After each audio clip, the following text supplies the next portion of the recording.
भी कितने जनों को, सैकड़ों आदमी जुड़े हुए हैं जो गीता जी का पाठ भी कर रहे हैं, 2-2 अध्याय का पाठ भी कर रहे हैं। कोई सूचना आ जाती है तो उसको फिर उसके हिसाब से वहां पे उसका पाठ शुरू कर देते हैं। इस काम के लिए भजन, ध्यान, सत्संग छोड़ दो, अपनी जरूरी से जरूरी चीज, काम, वस्तु छोड़ दो। ये बहुत ज्यादा महत्व की बात है। गीता प्रेस का कोई भाई होवे तो प्रेस को ताला लगा दो और उसे भगवान नाम सुनाओ। ये सेठ जी ने कहा है। आप चाहे तो ये महाराज जी जैसे, राधे राधे महाराज जी, जैसे कोई अनबोल पड़ा है, बेहोश पड़ा है, तो उसको राम जप की जैसे मोबाइल में धुनी लगा दे या कि गीता पाठ सुना दे, तो ये कामयाब होगा? नहीं, देखो, गीता पाठ तो महाराज श्री फरमाते हैं, अगर होश हो और उसको थोड़ा ध्यान पड़ता हो तो गीता पाठ सुनाओ, नहीं तो अच्छा। भगवान नाम सुनाओ। भगवान नाम, भगवान नाम मतलब जाप चलता रहे, जब चलता रहे। हरे राम राम राम हरे हरे, हरे कृष्ण कृष्ण कृष्ण हरे हरे। उसकी महाराज जी उसकी कैसेट आती है, जैसे कैसेट लगा सकते हैं? देखो, ये सेकंड काम है कैसेट लगाने का, ठीक है ना। पहला प्रथम काम ये है कि हाँ, मतलब पास में बैठ के कीर्तन करें, है ना? हाँ, अगर भूल, ठीक है महाराज जी, बहुत वहाँ पे नाम महाराज जी की, सेठ जी की आवाज के अंदर वो नाम चलता रहे। अच्छा। हाँ, ये बहुत बड़ा विलक्षण काम है। इससे ये भगवान ने बड़ी कृपा करके ये दिया है। अंत काल में सब छूट जीवन पर्यंत। हमारे महाराज जी एक सत्संग में फरमाते हैं कि जीव का और ठाकुर जी का एक वो कहते हैं ना गठबंधन हुआ, एक ऐसी एक लीज लिखी जाती है ना, ऐसी एक शर्त हुई। भगवान ने कहा देख, मैं तेरे को भेज रहा हूँ और तेरे को मेरी प्राप्ति के लिए भेज रहा हूँ। और जीव भी भगवान से वादा करके आया कि मैं वहां जाकर के बस आपकी प्राप्ति ही करूंगा, दूसरे काम दूसरी चीजों में नहीं फंसूंगा। तो भगवान अंतिम क्षण तक हमारी वेट करते रहते हैं, अंतिम क्षण तक। भगवान देखते हैं अभी भी तू अगर मेरा नाम ले लेवे तो अपन दोनों की इज्जत रह जावे, क्योंकि अपन दोनों ने वादा किया है कि भाई तूने कहा कि मैं जाके वहां पे बस ये मेरा अंतिम जन्म है और मैं तो बस आपके पास ही आऊंगा और कहीं फिर वापस 84 के चक्कर में नहीं फंसूंगा। तो ठाकुर जी अंतिम क्षण तक प्रतीक्षा करते हैं, अंतिम क्षण तक। ये भगवान बड़ी भारी कृपा है भगवान की। हम कब हूँ करी करुणा नर दी, ये कृपा है, डबल कृपा है भगवान की। ये मानव जीवन मामूली नहीं है। हमारे महाराज श्री तो एक समय भी बताते थे, मोहन भाई साहब आपको ध्यान है, तो 11 बजे से लेकर के 1 बजे तक कोई भगवान नाम लेता तो अंतिम समय में होश रहता है उसको। हाँ, क्या देखिए मोहन भाई साहब? हाँ बिल्कुल यार, सबको मालूम है। हाँ, एक ऐसा समय रात को 11 से 1 बजे भगवान नाम है, वो बहुत महत्वपूर्ण है। बिल्कुल बहुत महत्वपूर्ण है। उस समय ले तो अंतिम समय में बेहोशी नहीं आएगी उसको, होश रहेगा उसको। बिल्कुल। तो ये विलक्षण बातें हैं। ये कोई भगवान की कृपा से हम लोग बड़े भाग्यशाली हैं जिनको ये बातें मिली। तो अंत काल में तो इसलिए महाराज से कहते हैं ना कि केवल एक भगवान ही है, फिर कोई भी चिंतन हो। हमने पिछले अभी देखा कि अगर हमारी दृष्टि अभी एकदम पक्की हो जाए कि एक भगवान के सिवाय कुछ है ही नहीं, तो फिर क्या चिंतन आएगा। आज सेठ जी फरमा रहे मेरे मन में जो आएगा वो भगवान ही आएंगे, और मेरा मन जहाँ जाएगा वो भगवान में ही जाएगा। आज सुबह आई ना सत्संग में, आज स्वामी जी के प्रवचन में यह बात आई थी, बताया था उन्होंने, आई थी आज कि भाई सेठ जी ये फरमा रहे हैं एकांत में आप बैठ करके और आप ये भाव रखो कि अब मेरे मन में जो कुछ भी आएगा भगवान के सिवाय कुछ नहीं आएगा, और मेरा मन जहाँ कहीं भी जाएगा वो भगवान में ही जाएगा और कहीं नहीं। ये बात आज ही पक्की कर लेना हम सब। इसमें क्या जोर है मोहन भाई साहब, बताओ आप। आज आप करवाते रहिए, रोज हमसे हम करेंगे एकदम।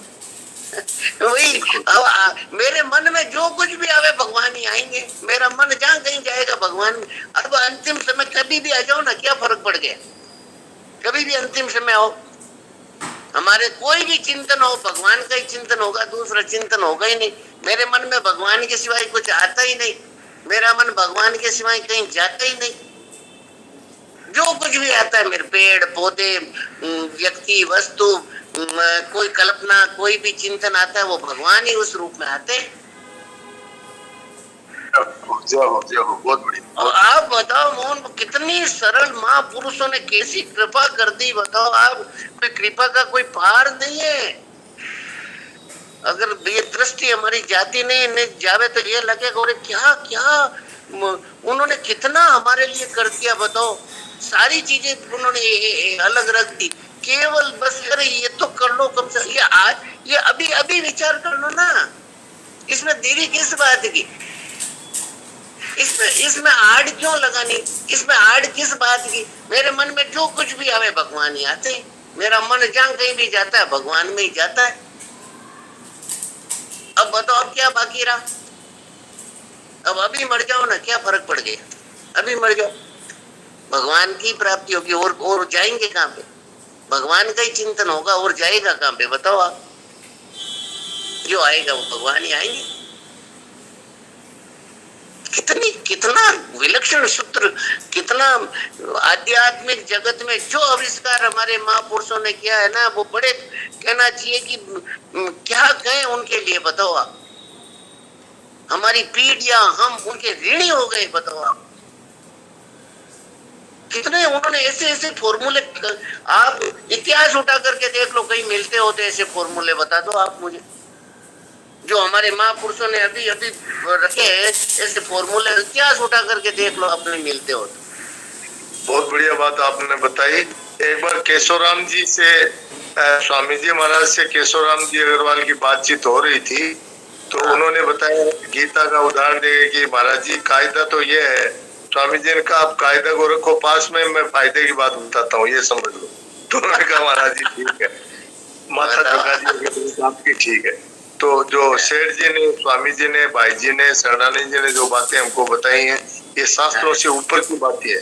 शास्त्र भी ऊपर की बातें, हाँ। संत जो वाणी बोलते हैं उससे शास्त्र बनते हैं।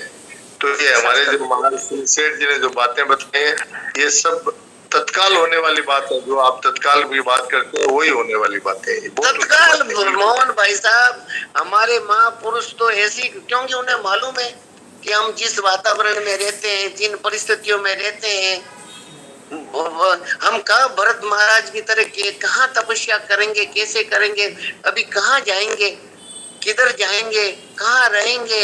ऋषिकेश भी नहीं रह सकते तो जंगलों में कहाँ जाएंगे। किसी को कहते ऋषिकेश रहो भाई, मैं वहां सारी सेठ जी ने सब व्यवस्था कर रखी है, महीना 2 महीना 6 महीना ऋषिकेश भी नहीं रह सकते, बताओ आप जंगलों में कहाँ जाएंगे। तो संतों ने, महापुरुषों ने घर बैठे, घर के काम करते हुए, सब कुछ करते हुए, कोई आसपास कहीं किसी का शरीर जा रहा हो, तुरंत पहुंच जाओ, तुरंत, और भगवान नाम सुना दो, वहां तुलसी का पौधा लगा दो, और उनको बढ़िया गंगा जल और ये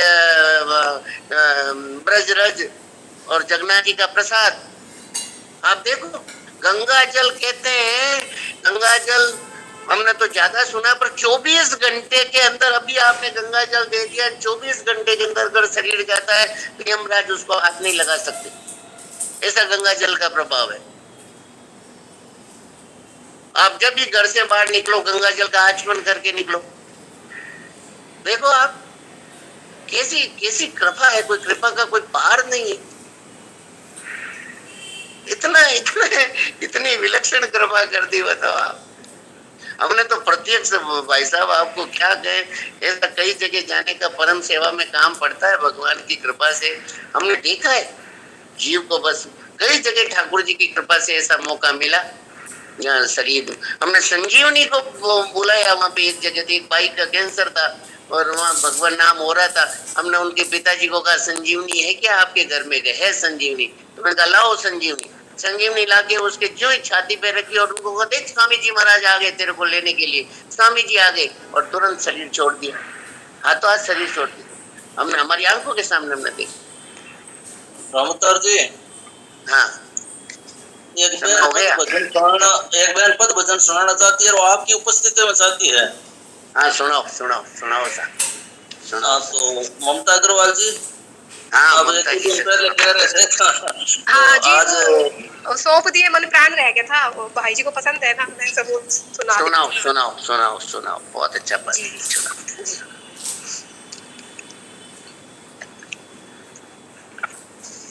सौंप दिए मन प्राण तुम्हीं को, सौंप दिए ममता अभिमान, सौंप दिए मन प्राण तुम्हीं को, सौंप दिए ममता अभिमान। जब जैसे जी चाहे बरतो अपनी वस्तु सर्वथा जान, सौंप दिए मन प्राण तुम्हीं को। मत सकुचाओ मन की करते, सोचो नहीं दूसरी बात, मेरा कुछ भी रहा न अब तो, तुमको सब कुछ पूरा ज्ञान, मेरा कुछ भी रहा न अब तो, तुमको सब कुछ पूरा ज्ञात। मान अमान